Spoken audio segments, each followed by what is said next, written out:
25 creepy commercials, 7 levels.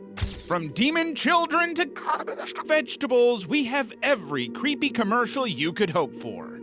We're going to begin with some pretty tame weirdness, but the commercials will get more and more disturbing the deeper we get. Let's start at the tip of the iceberg. Level 1. Demon Child, Doritos Super Bowl Commercial 2016. In 2016, Doritos bought some ad time at the Super Bowl hoping to make an impression. Well, they sure did that. Their big game commercial opened with a child clutching a bag of nacho cheese Doritos, which is kind of cute, right? Yeah, guess again. This isn't going the way you think it's gonna go. When another child approached asking, "Hi Ava, can I have a Dorito?" the baby responded with a pretty cold reply, "Sorry, but these are not for you." Okay, so she's a little brat, not the usual cute kid in a Super Bowl commercial. But then everything takes a pretty shocking turn when the third person arrives looking for a Dorito. This kid just strolls right up, takes the bag out of her hands, and starts eating. And what happens? That's right, the kid's a little demon. The bully is so scared he drops the bag and runs. The commercial ends on a scene where the child deliberately selects one person to receive the Doritos, saying, "Here, Robbie, these are for you," with the boy replying with a smugly satisfied, "Thank you." We don't really know what the hell Doritos was going for with this commercial, to be honest. At best, the ad suggests that Doritos are not for everyone, or that they should be gatekept for certain people only. And at worst, well, they're the literal food of Satan. Apple Macintosh Lemmings. Apple's 1985 Super Bowl commercial opened with a haunting whistle echoing across a desolate landscape, a clear reference to the familiar melody of Hi-Ho from Snow White. But it's much darker than that cutesy family movie. Blindfolded office workers in business suits shuffle forward in a long, methodical line through dusty, windswept terrain that looks a lot like a post-apocalyptic wasteland. The procession moved slowly toward a cliff edge where, one by one, each figure stepped off into the abyss below, plunging to their death without hesitation or awareness. Hell of an ad for a product, right? The commercial's creator was legendary film director Tony Scott, brother of Ridley Scott, who had created Apple's acclaimed 1984 ad. Tony crafted visuals that felt more reminiscent of concentration camps than corporate satire or, well, any kind of marketing imagery. The blindfolded workers are moving like the Walking Dead, their humanity stripped away as they march towards destruction while humming a children's song. It's a pretty accurate depiction of corporate life, but it's not the greatest way to sell computers. Only the final figure in line stopped at the precipice, removed his blindfold, and stared down at the carnage below as the narrator talked about the upcoming Macintosh Office announcement. What made Lemmings particularly disturbing as an ad in its own right was its complete lack of hope or redemption. Unlike the empowering message of the 1984 commercial, this 60-second spot essentially told business customers they were mindless drones destined for destruction unless they chose Apple. Funny how these days it's the Apple fans who are the mindless drones. Just kidding. That imagery was so bleak and that metaphor so insulting that viewers recoiled. Stephen Hayden, the commercial's copywriter, later admitted the fundamental flaw. You can't make fun of the customers you're trying to reach. Geez, if only someone could have told you that sooner. The backlash to the commercial led Apple to close 3 of its 6 plants that year and lay off 20% of its workforce. The company was so traumatized by the response that they avoided Super Bowl advertising entirely for 14 years, not returning until their HAL commercial in 1999, which, by the way, was a lot less deathy. Sprite Sun Fizz. In 1998, Sprite launched their latest commercial for Sun Fizz, and they decided to do it in a pretty creative way. It opens like a typical 1990s Saturday morning commercial. A mother serves her 2 children glasses of a fictional juice drink called Sun Fizz, and the kids express genuine enthusiasm about their favorite beverage in a way that nobody has ever really responded to a bottle of orange chemicals. But then the Sun Fizz mascot materializes from the product packaging, a CGI sun character with beady eyes and an unnaturally high-pitched voice that sounds a little bit like Mickey Mouse being strangled. Mr. Sunfizz cheerfully announces that there's a delicious ray of sunshine in every drop, and declares himself filled with nature's goodness, while sporting vitamins and minerals. Now, in any other 90s commercial like this one, the family would embrace Mr. Sunfizz or go on a hike with him or leave their husbands for him, something like that. In this one, they scream and run for their lives just like most of us would. But Mr. Sunfizz does not give up, chasing them through the house and continuing his sales pitch even as they displayed obvious fear. It's basically a slasher movie, but with extra vitamin C. The commercial was part of Sprite's Obey Your Thirst campaign that deliberately mocked traditional advertising tactics. The campaign's tagline, "Image is nothing, thirst is everything. Obey your thirst," positioned Sprite as the antidote to more typical manipulative marketing featuring cartoon characters. The commercial's final message delivered the punchline, "Trust your gut, not some cartoon character." Good advice! The horror movie atmosphere is enhanced by the commercial's pacing and cinematography. The initial domestic bliss is the perfect setup to genuine terror when the creature appears, and the whole thing plays out like a B-movie horror. And of course, what makes the Sunfizz character so unnerving is his complete obliviousness to the terrors he's causing. He continued his product pitch while the family fled, suggesting either profound stupidity or malevolent intent. The character basically represents every parent's nightmare about marketing targeted at children, a predatory entity disguised as something friendly and beneficial, but again, with extra vitamin C. Fun fact, I remember when this commercial premiered, and it has, to this day, remained my favorite commercial ever. Level 2. RC Cola. Prepare for one of the most genuinely frightening commercials you will ever see. In November 2020, Filipino viewers saw this for the first time. A schoolboy walks through the door in tears, asking his mother about whether or not he's adopted. After a little questioning, he decides to show her why he's so suspicious. But when he removes his uniform and bends over, we see 4 drinking glasses embedded directly into his back. Yes, physically integrated into his body, growing from his spine like, I don't know, appendages. His mother starts crying, and we think there's something wrong, but not like this. She unwraps the scarf around her neck, then grips her own head with both hands and removes it to reveal that her entire head was actually a bottle of RC Cola this entire time. I'll give you a second to process what you're seeing here. Just let me know when you're ready. We good? Okay. So, obviously, the mother drops a few ice cubes into her son's back and then pours the cola from her neck directly into the glass. And just to make sure that we're all truly weirded out, the father and daughter join them, drinking out of the glasses while the mother holds her detached head in her hands. It's a lot to take in. The commercial accumulated over 1.6 million views within 6 hours and became a viral sensation across social media platforms, mostly because of how downright weird the entire thing is. It's one of the strangest ways to sell soda that I've ever seen, and none of the family seems particularly weirded out by the whole thing. I know I am, because I have some in the fridge and now I'm not going to be able to think of anything else when I drink it. Fruit by the Foot replacements.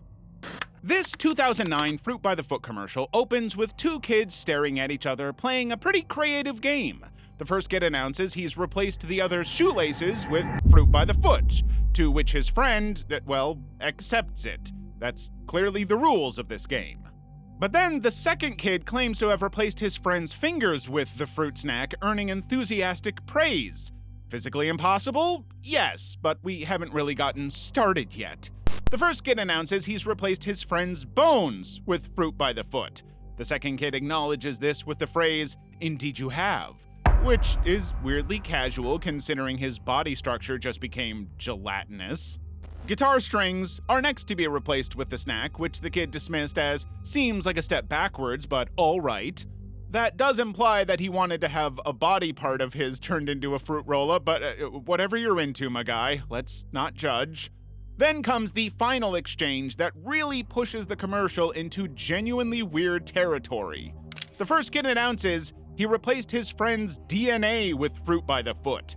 That would be endgame, my friend, acknowledging that genetic replacement represents the ultimate victory in their frankly messed up competition. Then, just for good measure, the company wraps up this weird commercial with the standard product tagline, apparently choosing to just go on as normal, even though we did literally just watch two kids gradually replacing all of their vital organs with a fruit roll-up. But what's even weirder is how game they were for it. Not only was it just part of the game, but they actually seemed enthusiastic about the idea of having their anatomy replaced with processed fruit snacks. Fruit by the foot is so appealing that it could improve upon human biology itself. One hell of a marketing pitch. I'd ask all of you which body part you'd replace with fruit by the foot, but I'm genuinely afraid of the answer. Carb solutions. Baby shower. It's 2001, and Carb Solutions decided that they had to target pregnant women for their latest product. But how to do it in a way that would really make an impression? Easy! The commercial opens in a cozy living room where women gather to celebrate a baby shower, surrounded by pastel decorations and all the usual stuff that comes with it. One woman approaches the pregnant guest of honor with a tray of pigs in a blanket, offering them with genuine enthusiasm. But the expectant mother politely declines, explaining she's following a low-carb diet and prefers to stick with her Carb Solutions bar instead. Well, the hostess doesn't take it well, to say the least. With absolutely no warning or build-up, the woman becomes demonic and aggressive in a way that seems much closer to a horror movie than a commercial for a diet bar. The woman is urging the pregnant lady to abandon her diet and enjoy a delicious pig in a blanket. But no. The pregnant woman did what most people would do in such circumstances. She says, "Nah, I'm good. I'll stick with my Carb Solutions bar." Now, we'll look beyond the 2000s era cruelty regarding weight. The tagline Carb Solutions, "It's good to be good," appears on screen as if nothing disturbing has just occurred. And actually, the commercial was part of the early 2000s trend toward shockvertising. Advertising designed to break through media clutter by deliberately startling audiences. Which it absolutely did. Viewers across North America were seeing it on channels like Comedy Central, and the image of the demon-faced woman became seared into their memories. The phrase, "What's wrong with pigs in a blanket?" became a trigger for people who remembered the advertisement, instantly transporting them back to that moment of unexpected horror. The commercial disappeared from airwaves relatively quickly, possibly due to viewer complaints or the company's brief market presence, and it remained lost media for nearly 2 decades until internet geniuses finally tracked down a copy in 2021 and uploaded it online, confirming that the collective memory of this disturbing advertisement was indeed real. No more pigs in blankets for me, then. Fortunately, there is a better alternative to dieting these days: subscribing to our channel. We make more videos and it makes no difference to your waistline. Easy! Level 3. Witch Doctor's Head Shrinker Kit. The 1960s were a different time. But even for the 60s, this one is strange. The commercial opens with a narrator promising the discovery of something incredible from the world's deepest jungles. Pressman Toy Corporation has ventured into what they claimed were uncharted territories to bring back the ultimate novelty for America's youth: the Witch Doctor's Head Shrinker Kit. The advertisement showed children casually mixing what was labeled plastic flesh in a black cauldron, stirring up a petrifying potion. In fact, the whole commercial is weirdly obsessed with death. Kids pour the mystery mixture into skull-shaped molds while the narrator explains how they can add monster hair and paint their creations with the included coloring kit. Now, all of this is based on some reality. The Shuar people of the Amazon practiced head shrinking as part of a complex spiritual belief about capturing souls and preventing revenge from fantasy of jungle witchcraft. But this was just taking that very serious indigenous tradition and repackaging it as a novelty item for kids. Let's be clear though, the commercial is somewhat normalizing the idea of collecting human remains as casual entertainment. The narrator cheerfully announces that these shrunken heads are for all occasions, suggesting that severed human heads are appropriate gifts or party favors. And let's be clear, you bring a head to my party, you won't be invited back. The visual elements of the commercial also reinforce some troubling stereotypes about indigenous peoples that were common in 1960s media. The packaging and promotional materials depicted generic jungle imagery that reduced complex Amazonian cultures to primitive caricatures. But the commercial itself even frames witch doctors as mysterious figures from the deepest jungles, playing into colonial narratives that position indigenous peoples as savage others whose spiritual practices are made to be exploited. In this case, they were promoting witch doctor stuff to kids while presumably getting upset about rock and roll being for the devil or something. Yeah, that's the 60s, all right. Lynx Chocolate Man. The Lynx Dark Temptation advertisement starts with a young man spraying himself with chocolate-scented deodorant in his bathroom. And that's where the normality stops. Suddenly he's transformed into a walking, breathing chocolate figure. What follows is a parade of increasingly unsettling scenarios that eventually triggered government intervention across multiple countries. I'm not kidding. The core premise of the commercial is that women find this chocolate man so attractive that they literally consume him piece by piece. The ad shows women biting chunks out of his body while he goes about his daily routine, treating him less like a person and more like an edible object. On a bus, a woman bites a chunk out of his backside. In a cinema, two women lick his face while he tries to watch a movie. A woman driving past reaches out her car window and rips his entire arm off at the shoulder, presumably to eat it. I hope. The commercial also features scenes showing the chocolate man ripping off his own nose and sprinkling it onto ice cream cones for strangers, sticking his fingers through the bottom of a gift box and offering the holes to a woman as treats, which, let's be honest, is probably the least disturbing way to show a scene like that. And women at a gym abandon their workouts entirely to press themselves against the windows while he walks by. So, why was it so controversial? Who the hell knows? The Indian government found the advertisement so problematic they officially labeled it indecent, vulgar, and repulsive. The Information and Broadcasting Ministry took the unprecedented step of asking the Advertising Standards Council of India to treat their complaint as formal and demand the advertisers stop airing it immediately. Nobody really understands why they were so upset about a chocolate man just trying to live his life, but hey, maybe they were jealous. Long Neck Woman. Japan is a pretty classic go-to place when you want a weird-ass commercial. This Takarajima magazine commercial opens with a woman in what feels like a void wrapped in shadow. The woman appears normal at first, sitting quietly in this black space, but then her neck begins its weird movement, stretching like rubber. Her head moves independently of her body, floating through the darkness on that impossibly extended neck that seems to twist and coil with a life of its own. The commercial draws directly from the Rokurokubi myth, a deeply unsettling piece of Japanese folklore about women who appear normal during the day, but whose necks stretch to terrifying lengths at night.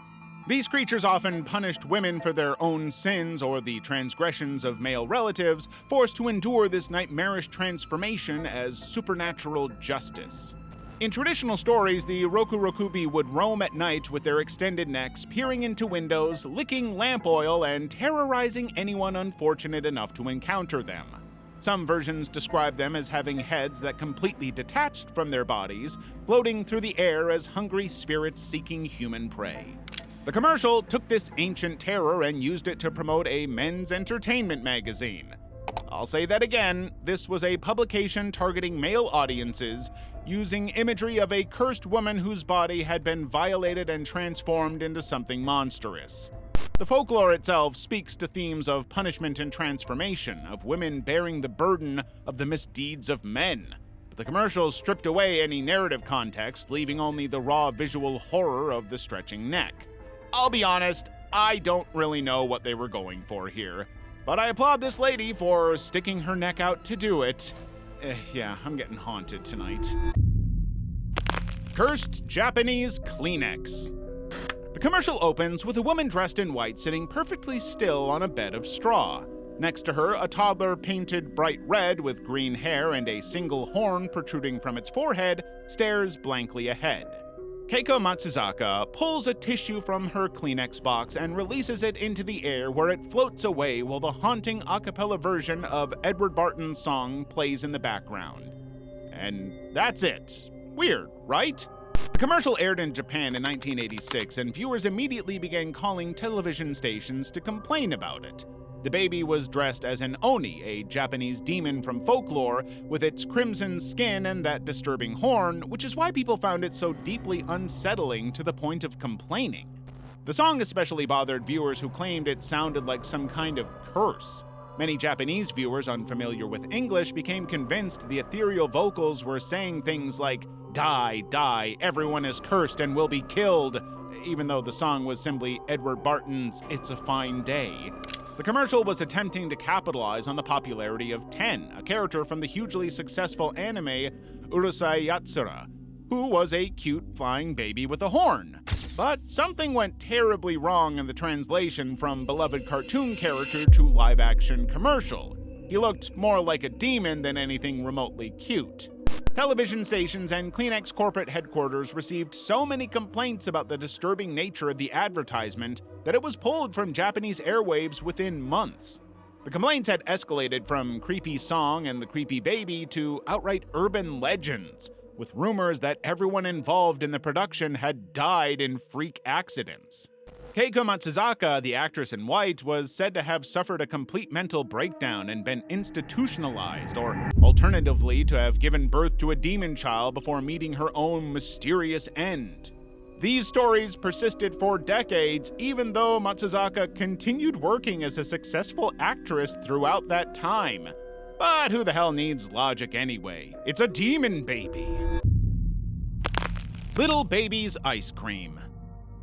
Little Baby's was a small Philadelphia scoop shop which opened in 2011, selling offbeat flavors such as Earl Grey Sriracha and pizza. Anyway, they sold these flavors from tricycle carts before its first brick-and-mortar shop debuted in Fishtown the next summer. But the co-founder wanted ads to get the word out, and they wanted them to be like their flavors, confusing yet delightful. So they turned to California video artist Doug Garth Williams, who received no formal brief. He was literally given a blank slate to be strange. So Williams cast shaved-head theater major Asa Shaib as a human dessert and asked drummer-turned-voice actor Matthias Bosey to deliver an eerily calm narration. What they turned out was less strange and more WTF. The commercial opens on a motionless, gender-ambiguous figure talking about its beautiful, glistening skin while a tinny ice cream truck melody plays in the background. When the camera pulls back, you start to realize that this weird ice cream dude is actually scooping out his own brain and consuming his milky goodness. There are no cuts, it's just one long take of this thing seemingly eating its own head. Oh, and Shaib rarely blinks, which just makes the whole thing feel even stranger and more uncomfortable. In a way, the entire commercial is just auto-capitalism. Watching a person treat their body as a buffet is right at the intersection of body horror and anxiety. But because the flesh is a childhood treat, it feels even stranger and more uncomfortable. The happy kids music in the background doesn't make it any easier to get through. YouTube users labeled the piece "Nightmare Fuel" within hours, propelling views past 1 million in 3 days and beyond 21 million by 2024. Digital outlets ran headlines like, "Will give you nightmares," while local TV morning shows screened it between weather updates for shock value. Calls poured into Little Babies, not all of them good. One parent said her child refused dessert ever again. Another demanded t-shirts featuring the spoon-wielding mascot. The point is that despite the criticism, the clip delivered free global press that helped Little Babies land a mid-Atlantic pint distribution deal. The shock value approach had really worked for them, allowing the shop to expand to 4 locations and start vegan lines before closing in 2019. But hey, we'll always have the ice cream, won't we? Level 4. Fragile Childhood Monsters. In 2012, Finland unveiled one of the most disturbing PSAs ever produced. The Fragile Childhood Monsters commercial was designed to scare parents away from drinking around their children. It ended up scaring most people away from, well, anything.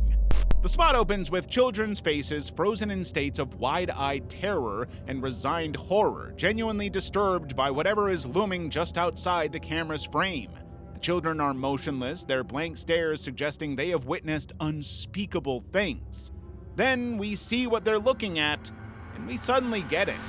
A hulking figure in a horrifying rabbit costume with oversized yellow teeth, a pale, gaunt figure draped in dark robes, a zombified woman with decaying makeup, the clown, and this guy are the weirdest two of the entire commercial. You don't have to look at them too long to know they are terrifying. The commercial's genius is how all of this unfolds in the most mundane settings. These monsters are in kitchens, living rooms, and cars, spaces where children should feel most protected, spaces we all go. They're performing basic acts of parenting, feeding the child, putting a jacket on them, helping a child into a car seat, but they're all made extremely creepy because of the unsettling appearance of these creatures. There's an undercurrent that is unpleasant. Just when we're weirded out enough, we get the text, "How do our children see us when we've been drinking?" The monsters were never supernatural entities, but visual representations of how intoxicated parents appear through their children's eyes. The rabbit, clown, and zombified figures were the same adults who believed they were functioning normally while under the influence, aware that their children perceived them as literal monsters. It's actually kind of genius. The commercial achieved its disturbing impact by avoiding the typical PSA approach of showing consequences after the fact. Instead, it places the viewer directly inside the children's perspective, forcing them to experience the world as these young victims did. The monsters never explicitly threaten violence or do anything unpleasant, but their presence alone suggests imminent danger, creating tension that is never resolved.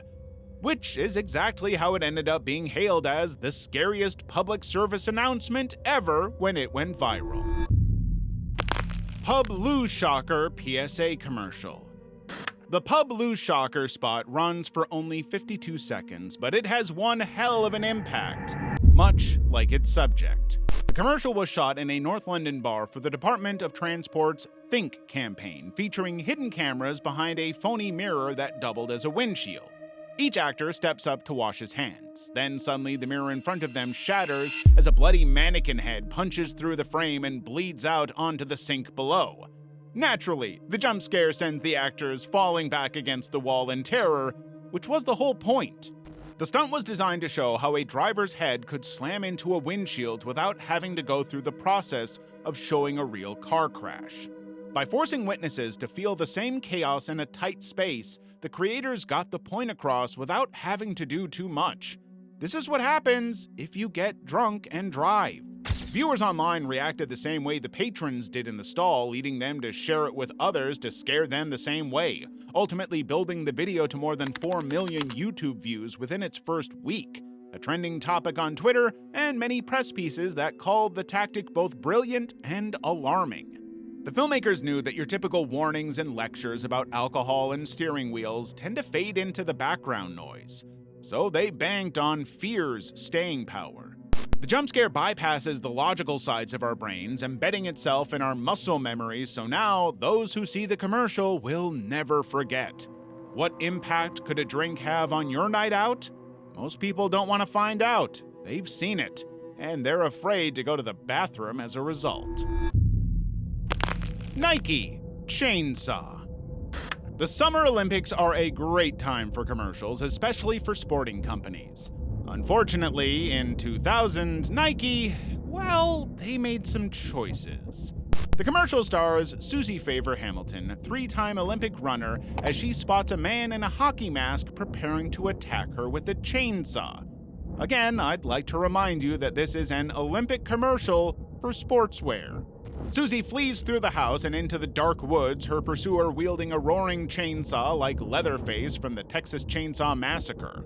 Actually, the commercial borrowed the most recognizable visual cues from horror's golden age: the cabin in the woods, Jason's mask, Leatherface's chainsaw, the inevitable chase. It was just an odd choice for this particular event, which was largely watched by families. The tagline, "Why sport? You'll live longer," appeared as the exhausted killer collapsed, his weapon turning off as he accepted that Susie was too fast for him. Honestly, it's a pretty funny commercial.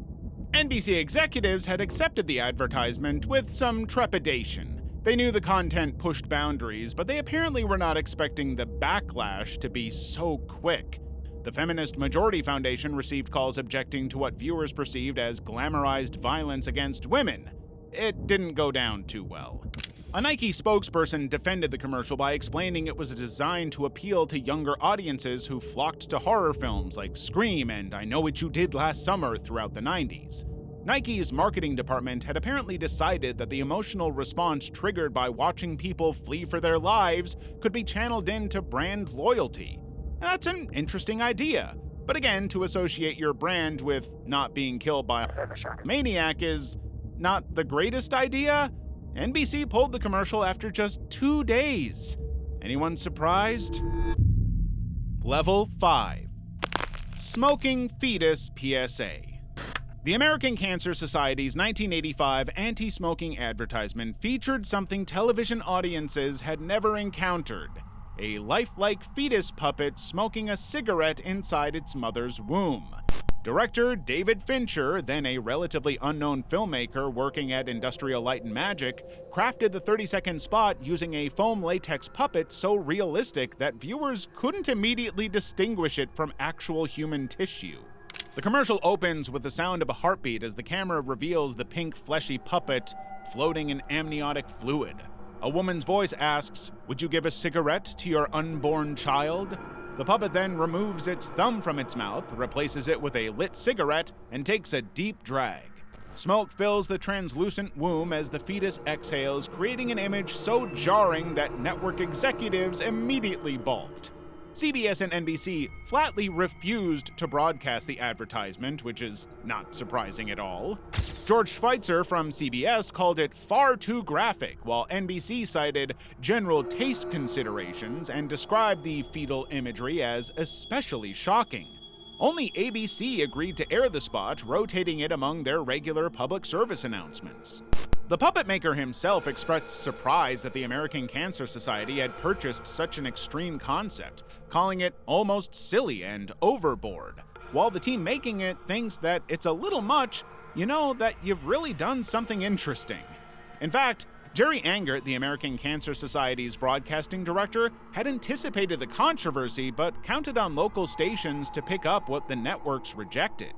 The strategy worked. After the commercial appeared on news programs covering the controversy, hundreds of local stations requested copies. The tobacco industry dismissed it as propaganda, of course, but the advertisement achieved exactly what Fincher and the Cancer Society intended: an unforgettable image that equated pregnant smoking with directly harming an unborn child. Skittles Umbilical Cord Mother's Day. In 2017, Skittles' Mother's Day commercial opens with what looks like heartwarming family bonding. An elderly mother sits on a couch next to her grown son eating colorful Skittles while he correctly guesses each flavor: lemon, orange. It's a cute little game they're playing. Then the camera pulls back, and we see that thick, pulsing, gurgling umbilical cord moving from his stomach and disappearing beneath his mother's dress. Yeah. Each Skittle his mother consumed reached him through this living tube, allowing him to taste what she ate through their biological link. Now, the visual alone is overwhelming enough, but then he delivers his line, "Mother, I love eating Skittles every time you eat Skittles." Okay. His mother responds with matching enthusiasm, "I love you eating Skittles every time I eat Skittles." But then comes the line that pushes the commercial into truly dark territory: "I miss Dad." The throwaway comment suggested something had happened to the father figure, leaving viewers to imagine whether this disturbing mother-son connection had driven him away, or worse. DDB Chicago had crafted the ad as Mother's Day marketing, complete with a Happy Mother's Day message at the end. But within 2 days, the backlash forced Skittles to remove the commercial from their official YouTube channel. Comments flooded in, calling it the most ill-conceived advert in history, and social media erupted with disgust, with people boldly saying they would never eat Skittles again because of this ad. To their credit, Wrigley attempted damage control with a statement that only made things weirder. "We made this video with every mom who likes gross jokes, and we're taking it down for every mom who doesn't. Happy Mother's Day." Even marketing professionals recognized the campaign had gone too far. This marked the first time in Skittles' history that negative reaction had been strong enough to force removal of an advertisement. But there's still time to do it again. My Little Puppy. The RSPCA's My Little Puppy commercial begins with all the colorful warmth of any children's toy advertisement from the early 2000s. Bright pastel letters spell out, "He's fun, he's cute, he's crazy, he's my little puppy," while an upbeat narrator delivers the familiar cadence of toy commercials, complete with that manufactured enthusiasm designed to trigger instant desire in young viewers. Basically, there's a lot of manipulation going on. Under all of that, the screen shows a real puppy being treated exactly like a new toy, handled and played with by excited children who couldn't contain their delight. But then the commercial continues. The narrator's tone doesn't change at all, even though the script takes its first dark turn. While the narrator continues to talk about the puppy's many needs for nurture and attention, the commercial shows the puppy getting none of that. Instead, the dog urinates on the floor while the family's excitement visibly drains away, watching TV and neglecting the animal. The novelty is worn off, and now it's all, well, not interesting to them at all. But the commercial's most disturbing moment of all arrives at the end with the narrator's final line delivered in that same cheerful toy commercial voice, "And when all the fun's over, he's easily stored away." In the original version that aired in cinemas, viewers watched as the family stuffed the puppy into a sports bag and threw it into a canal to drown, with all that jaunty music and upbeat vibes continuing in the background. The contrast between the narrator's bright delivery and the act of deliberate elimination was so jarring that the RSPCA received numerous complaints, forcing them to create an edited version for television broadcast, which replaced the drowning scene with an extended shot of the abandoned puppy sitting alone in the kitchen before fading to black. The commercial's refusal to break character is exactly what makes it so powerful, so disturbing, and so truly unforgettable. Irish anti-speeding commercial.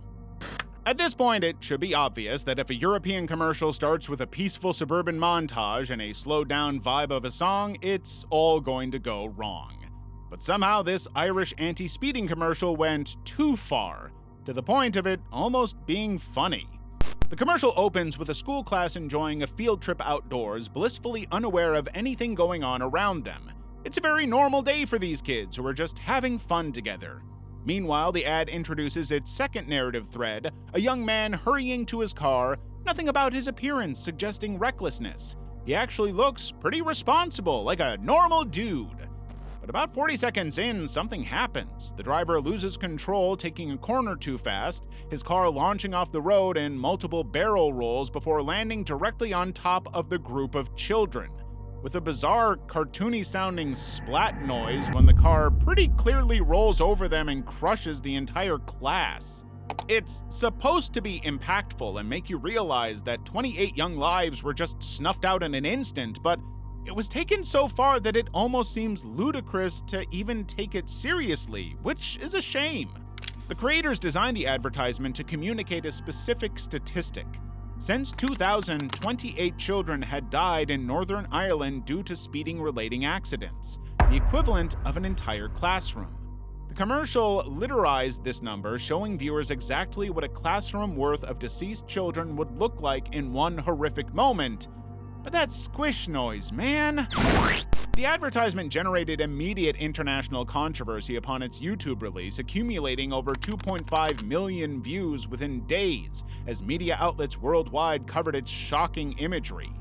But it wasn't all positive. The most common comparison the commercial got was to the notoriously obvious B-movie Sharknado. Probably not the response they wanted or expected. Level 6. Baby Laugh-A-Lot commercial. It was 1971, and the toy business was getting creative with its latest products. And by creative, I obviously mean they were losing their minds. In their eyes, the Baby Laugh-A-Lot was going to be the hot new toy. In reality, well, just take a look at this. The commercial opens with two young girls placing the doll on a table. Now, let's just take this in for a moment, okay? This doll is horrific. Its mouth is gaped permanently open, revealing teeth that just jut out like tiny tombstones. But take a listen to what happens when the doll starts rocking. The mechanism unleashes a cackle that belongs nowhere near anything marketed as entertainment for young children. That's not a normal laugh. That's the unhinged laughter of something that had witnessed unspeakable horrors and found them amusing. That's a serial killer laugh. This baby is a nut job. The commercial's editing does not help the situation. The quick cuts between the doll's face and the increasingly bewildered expressions of the performers create a rhythm that's almost like something from a psychological horror movie than a commercial for a toy. It's hard to imagine that it's not intentional. Even the narrator starts to be corrupted by it. Initially, he's all professional and doing his job, but as the commercial progresses, his professional demeanor begins to crack, eventually dissolving into the same maniacal laughter that comes from the doll.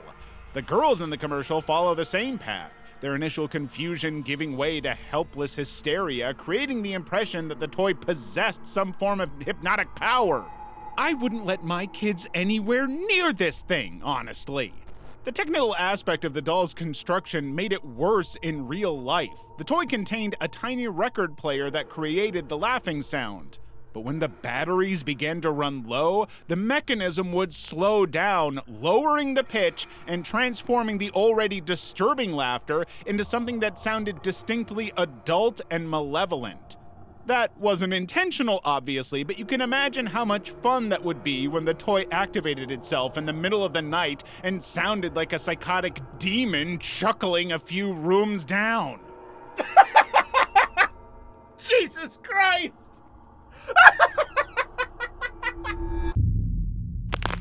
Knorr Soup Advert. In 1985, Knorr was gearing up to promote a new line of soups in the UK and came up with a creative and charming new character to do so, the Scarecrow. Well, charming is maybe a little generous. The commercial opens with this weirdly vegetable-oriented scarecrow in a thunderstorm. After coming to life in the muddy field, he starts to dance a weird parody of Gene Kelly's Singin' in the Rain, splashing through puddles with his umbrella raised. It's weirdly joyous, but we can't forget that this is just a scarecrow with a giant bulbous turnip head. The scarecrow dances his way toward an old farmhouse where a man in a cream sweater prepares some vegetable soup in his kitchen. The homeowner senses something wrong outside, hearing sounds that suggest an intruder on his property. So, like all good horror movie morons, he ventures outside to investigate, stepping into the storm like so many horror movie victims before him. And also like his fellow horror movie idiots, he doesn't even notice the literal scarecrow right next to his door and ventures out further into the fields, giving the scarecrow some time to enter the home uninvited. The commercial ends with the scarecrow settled at the kitchen table, consuming the man's food. The commercial ends with the slogan, "Knorr Soup. So good you'll go schloop." Okay, but we have to unpack some things here. Obviously, viewers found the scarecrow genuinely frightening with his unnatural appearance and sinister behavior. He was also a home invader, and there was no way of knowing if the farmer was going to come home and get chopped up by this veggie scarecrow into a human soup. Then again, this vegetable man was literally consuming vegetable soup, which is... So maybe he's not actually going to put the human guy in any danger at all. Maybe. 2 horses. If you liked that commercial earlier with the ice cream man who kept eating himself, you're in luck. That weird director is back with another commercial. See if you can guess what the product is here. I guarantee you will get it wrong. The commercial opens with a ruggedly handsome ranch hand entering a stable searching for his missing horses. He spots 2 attractive women from behind, both dressed in school uniforms despite the rural setting. The man asks up front, "Who are you and where are my horses?" The 2 women slowly turn around, revealing that their features have been somehow merged with horses, creating a weird hybrid that you won't see in any other commercial. Doug Garth Williams, the commercial's creator, had deliberately crafted what he described as this ambiguously unsettling story of half horse, half human making first contact with a human. Do you know what the product is yet? I'll give you a little more time. The horsewomen go on to make sounds that could generously be called attempts at whinnying, but it sounds a hell of a lot weirder than anything a horse could create. Williams had intentionally designed the commercial to create discomfort, explaining that his goal involved telling an ambiguously unsettling story that would challenge viewers' expectations. So let me tell you now that the commercial is advertising Two Horses, a Montreal establishment that combined tattooing and hair services under one roof. Yes, a hair salon and tattoo parlor, obviously.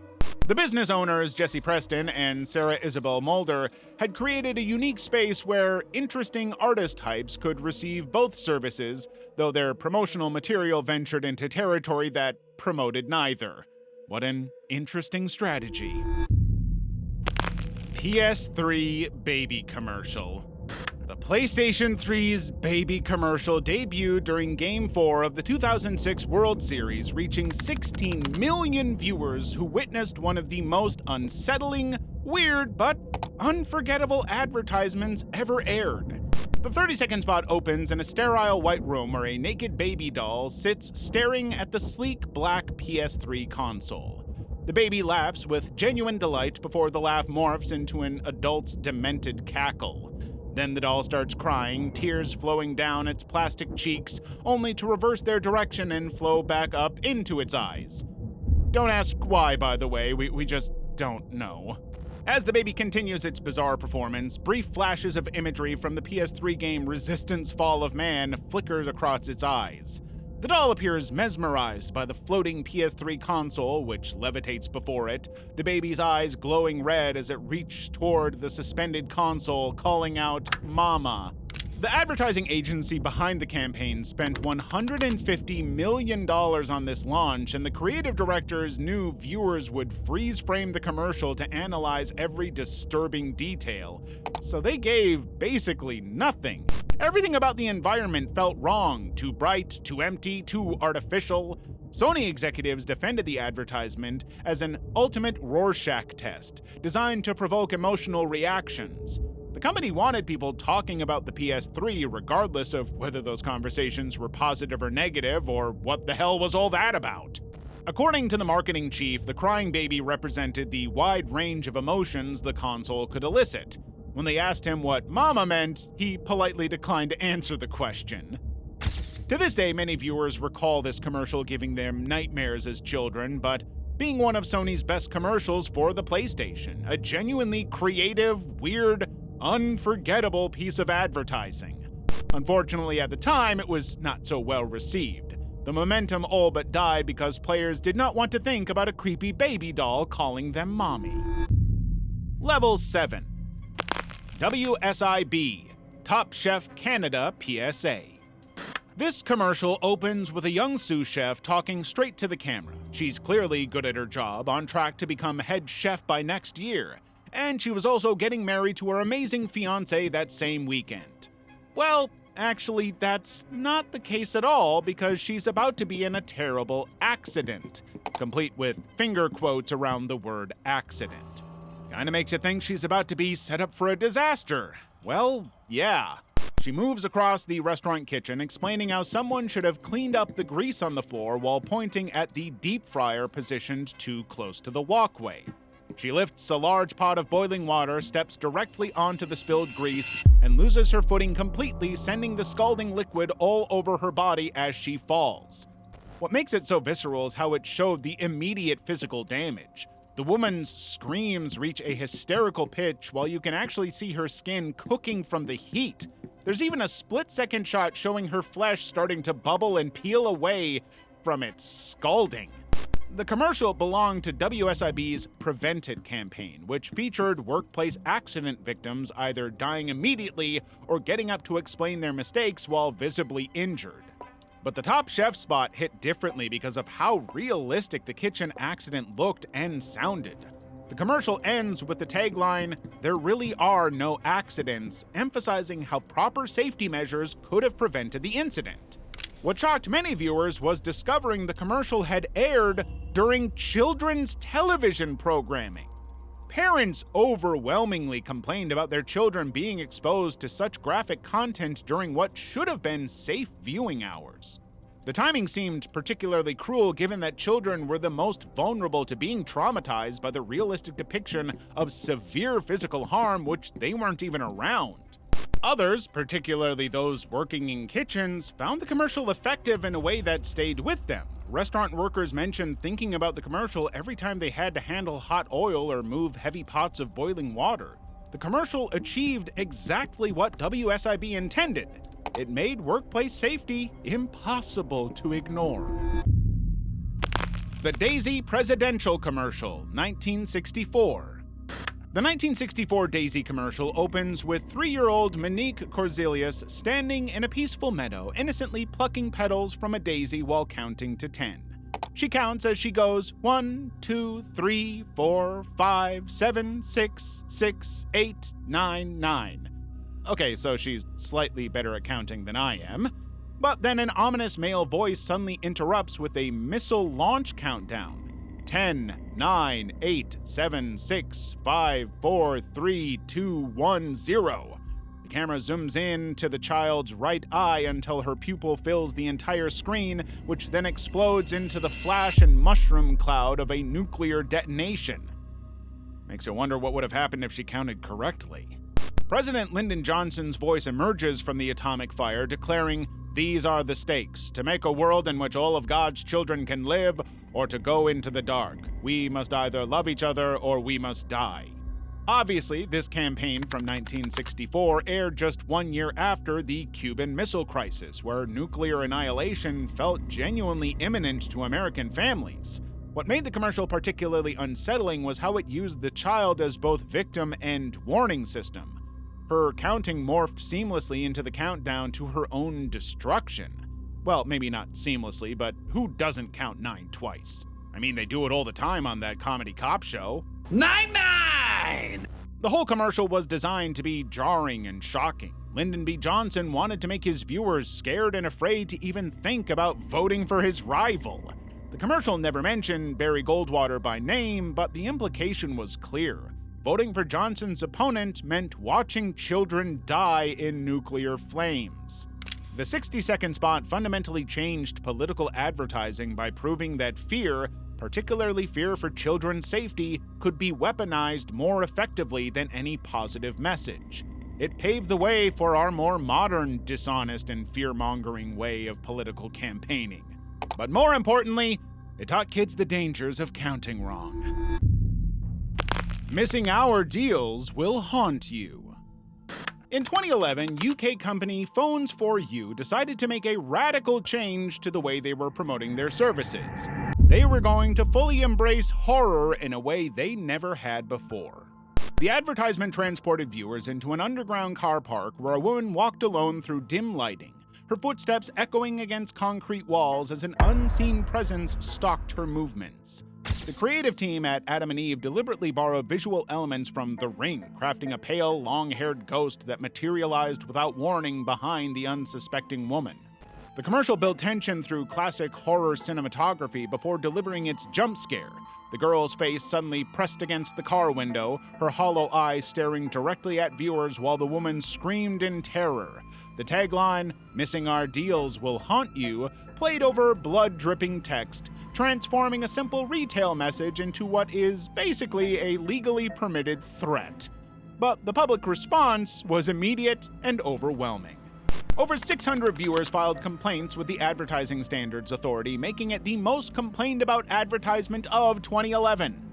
Parents reported their children becoming distressed after accidentally witnessing the commercial, with some experiencing lasting fear as a result of it. The controversy sparked national debate about advertising standards and the ethics of using genuine terror to sell mobile phones.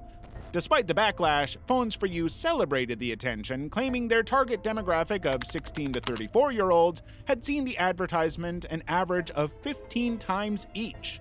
The ASA ultimately rejected all complaints, ruling the post-watershed scheduling provided adequate protection while acknowledging the advertisement's genuinely frightening content.